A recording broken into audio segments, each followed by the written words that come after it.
is Kathy McAnally, and I'm here from Bixby, Oklahoma. We're having a little rainstorm tonight, a little wind. It's kind of our first taste of a little cold weather. We've had an awfully warm, really nice November. And here after Thanksgiving, it decided to get a little colder. But I'd like to talk to you tonight about the loom. I am a hand weaver, and I have a shop on Etsy called R&R Woven Treasures. The skill of weaving, or the craft of weaving, has been around for ages. The ancient Egyptians wove burial shrouds for their pharaohs to be buried in. So we've got some cloth that the Dead Sea Scrolls. Some of these scrolls and some of these cloths date back thousands and thousands of years. So where weaving first begun, nobody knows. We have a lot of looms today that go all the way up to computerized looms and can get quite fancy. I have a jack loom, which is a particular type of loom. It's an 8-shaft loom that was made in Stockton, California, and it's called a Gilmore. That's the name of the company that produced it.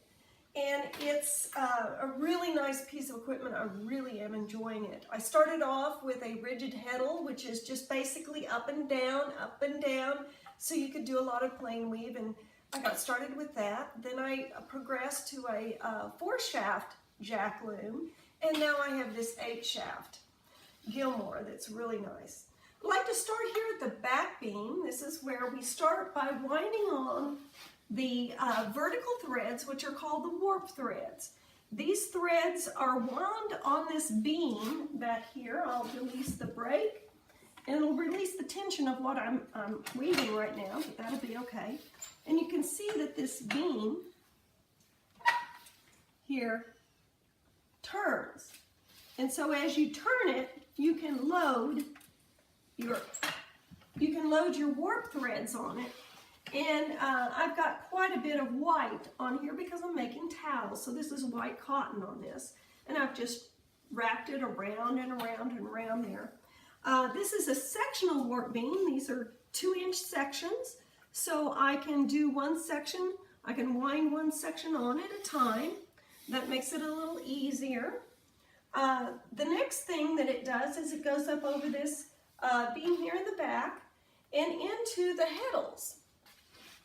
Now each heddle is each shaft has heddles on it, and each thread, each of these warp threads has to go through the eye, I don't know if you can see that there, of the heddle.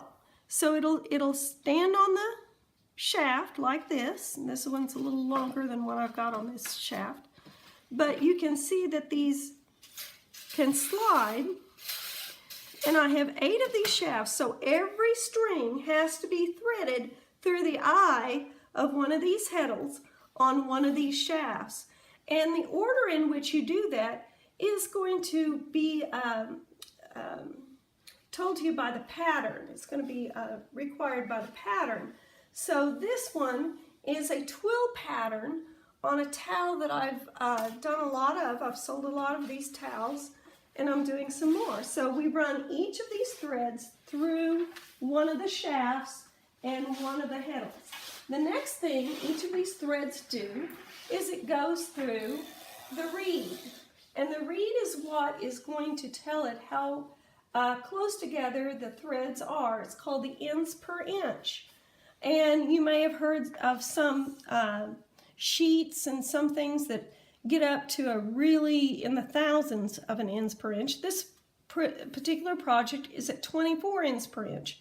And the number of ends per inch is really governed by what you're making and the size of the thread. This is a single thread, and you can see that that's a pretty good size. Now, this will make a nice, thick, thirsty towel because it's 100% cotton.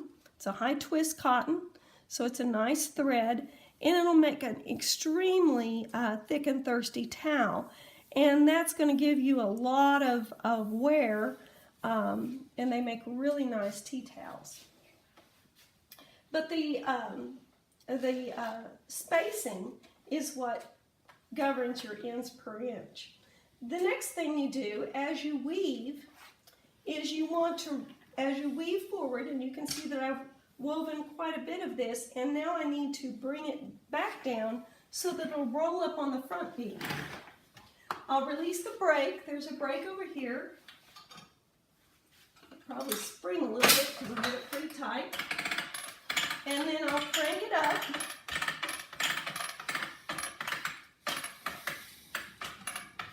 And get it tight.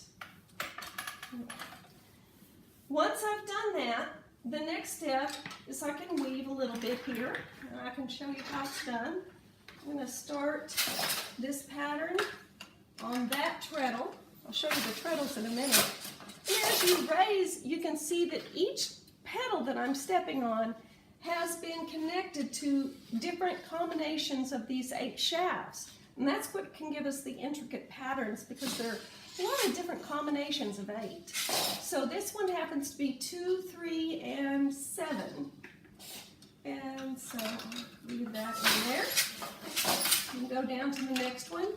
The opening, as you can see, as I'm throwing my boat, this is called a boat, kind of shaped like a boat. As you throw your boat, you can see it going over this slide area here, this wood shelf, and it goes through. This is called the shed, the opening that is produced, and that's what gives you weaving. So once you put it through there, you can see that I have an entire row already done.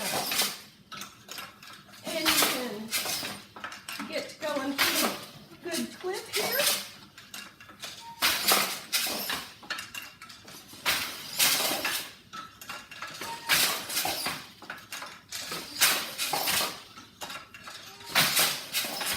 Do you see the X popping out?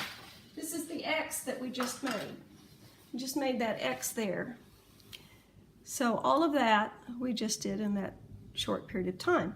This next, or this piece is a hand sewn. I took a needle and thread. That's a tail there that's hanging down. But this is a needle and thread inserted lace pattern in here. So I manipulated this with my hands while it was on the loom. You can pull the threads apart and sew it in there with a needle and thread and put it back. So that took some time there. The next thing, as you're progressing the cloth, it's going to come around and roll around this front beam. So you're going to end up with cloth on your front beam. When you're done, you're going to cut that off, and then you end up with a sheet of cloth. And I'll make several towels out of this, not just one, but I'll make several towels and then cut the whole sheet off. Down here on the bottom, we'll have to get down here on the floor here. I can show you the petals, or treadles they're called, have a pattern that they're tied up, and each pattern that I do has a different tie-up. These threads in a jack loom tie to a lever, a pulley system here, and it's going to push up the shaft. And each one has a different combination, as we stated before. And then you can also vary the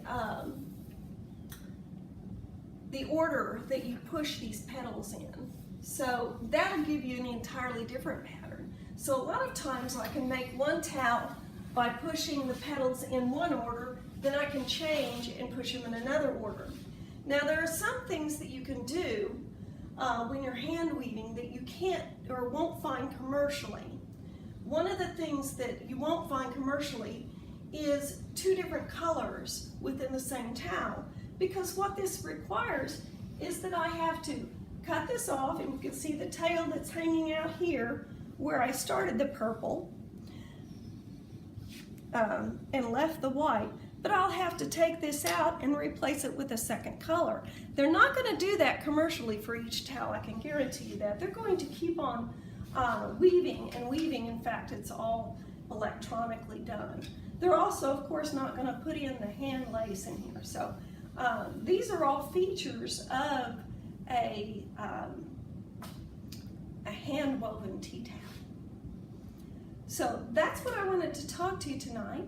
I'm coming here from Bixby, Oklahoma. My name is Kathy McAnally. So check us out on Etsy at R&R Woven Treasures. Thank you.